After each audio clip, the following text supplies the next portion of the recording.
So you're intrigued by the idea of maybe becoming a rideshare driver, but you're skeptical at the same time, right? Want to know what are some of the cons?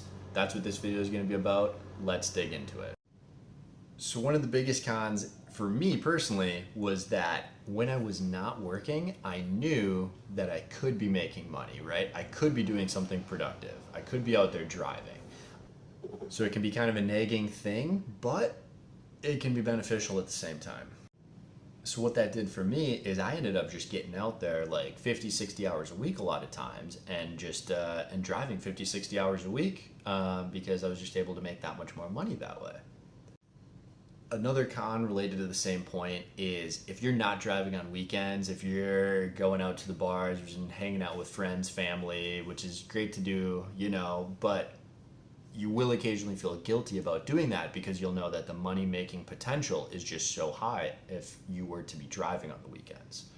You'll be forced to really weigh the opportunity costs of what you would rather be doing at that time, right? Go out there and make maybe $500, $600, $700 in a weekend, or have that weekend off, go hang out at your friend's cabin, hang out with family, whatever your thing is, right? So you're gonna be forced to kind of make that decision and know that you could be making money if you're not doing this other thing. Another con is that sometimes driving during non-peak hours can be hit or miss, right? If it's not a busy time to drive, like if you're trying to drive during the middle of the day, sometimes that can be good, sometimes that can be bad. If you're trying to drive after the evening commute on a weekday, sometimes that can be good, sometimes it can be bad. It's not like a normal hourly salary position where you just show up and you can make a certain amount per hour every time, right? Some days you'll make more, some days you'll make less. It just depends. Another con of being a rideshare driver is you don't know, at least with Lyft, on the Lyft platform, you don't know where you're going to be dropping your passenger off at. You don't know where they're going until they get in your car and you click that in the app that you pick them up, right? You don't know where they're going to go. So this makes it not the best job for saying, hey, I'm only going to work an hour today, okay? And then I'm going to be back home in an hour. I'm going to be back home in 2 hours, exactly on the dot. Because if that's what you're looking for, this isn't going to be the best job for you, because you might pick someone up that's 2 minutes from where you are, drive to them, pick them up, and maybe you're in uptown area and you have to drive them to St. Paul. Well, if you're only working for an hour, then you're turning the app off and you're driving empty back to St. Paul, back to uptown. So this, you will end up making a lot more per hour the longer that you have the app on. The longer that your time slot is that you're accepting rides for, the more that you will make per hour. I would honestly not recommend even turning the app on if you only plan on accepting rides for an hour or maybe even 2 hours. It really depends on how much money you plan on making in a session, what your goals are. But I would say it's way better to work for like 2+ hours at a time in a shift than anything less than 2 hours. One thing that's usually awesome but can definitely be a con is that you have no idea, what your next interaction with your passenger is going to be like. Like sometimes someone will get in your car and they will be just a complete, you're just not going to jive with that person, and hey, tough luck. Like, it's part of the gig. You're not going to love everyone. Give them 1 or 2 stars and send them on their way. You know what I mean? Like, it'll happen sometimes. All right, another con can be driving drunk people around, okay? Most of the time, drunk or tipsy passengers are gonna be the most fun passengers that you're gonna have. They're that much more outgoing, more talkative. They'll tell you about anything and everything on their mind, right? It's a ton of fun. But if you spend a lot of time driving at bar close, you gotta be ready for pukers because they're out there. It's just, sometimes someone is gonna puke in a car. Hopefully it's not your passenger, right? But it can happen. It's something you gotta be ready for. Just put garbage bags in the pockets behind the seats, and if you got someone that looks like they might puke, like, let them know that that's there, or even get it out for them, stick it in their hand, tell them to stick their whole head in that. Thankfully, pukers are a rare breed, right? I've given over 4,000 rides, and I've only had 2 people puke in my car.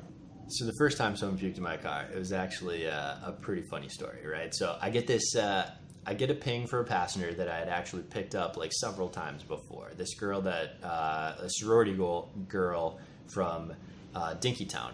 So I pick her up, but she's standing there, but it's actually, I'm gonna be sending her 2 friends home to their apartment, but it's on her account. So they get in the car, and one of the girls was very drunk, the other kind of drunk. The very drunk girl tries to roll the window down and pukes out the window, right? But totally missed getting it out the window, hits the window, dribbles down the window, and that set the other girl off. So the other girl is, she rolled the window down, and she's projectile vomiting out the window. Okay, so I'm driving down, I believe it was Lagoon and Hennepin, and in the left lane, this girl's literally like hitting on like vehicles going the other direction. She's hitting them on the windshield. It was ridiculous. And then the other girl was making it out the window by that point. So I had 2 girls in the car, both puking out the window. There's a little bit of puke in my car, right? You know, I drop them off, and they're cool about it. They come out with some cleaning supplies and everything and help me clean it up.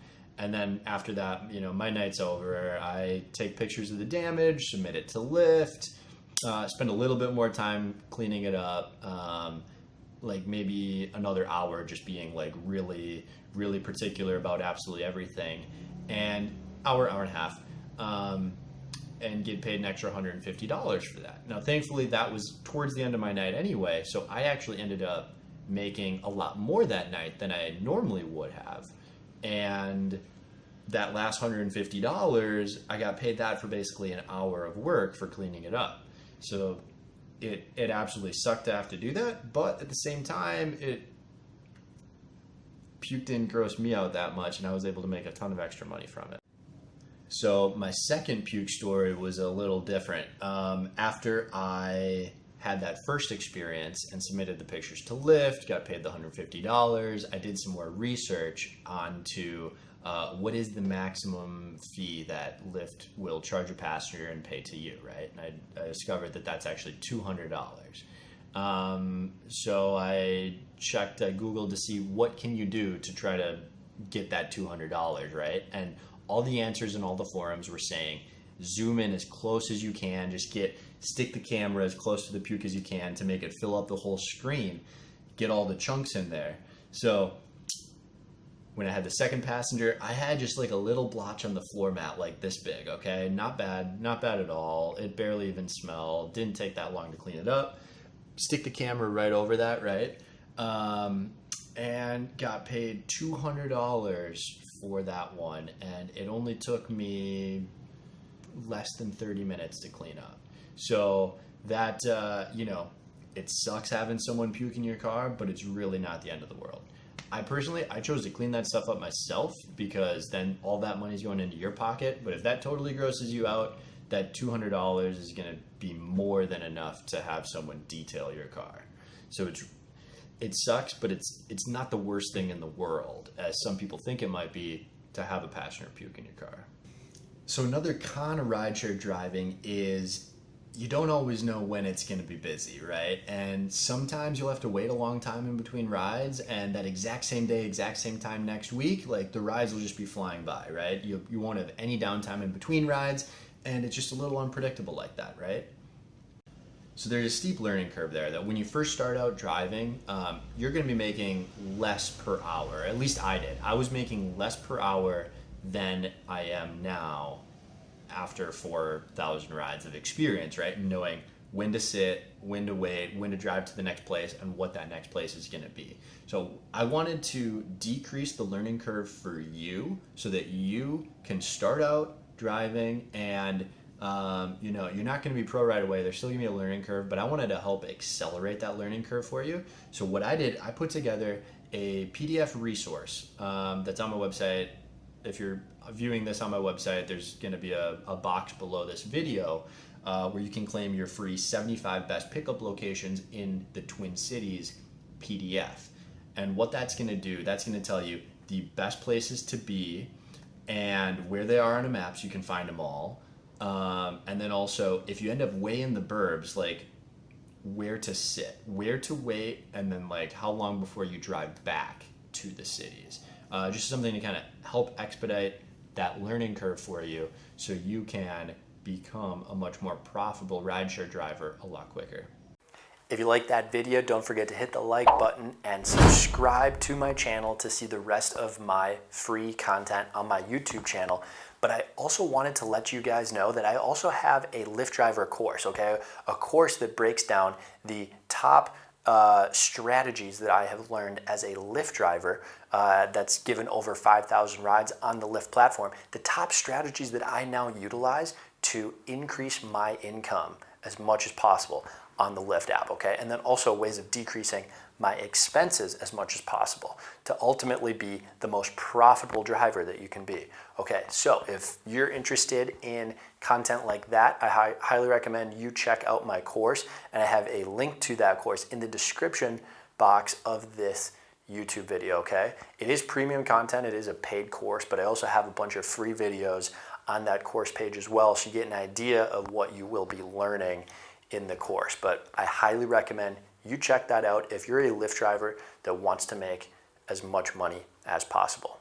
All right, with that being said, happy driving, guys. Have a good one.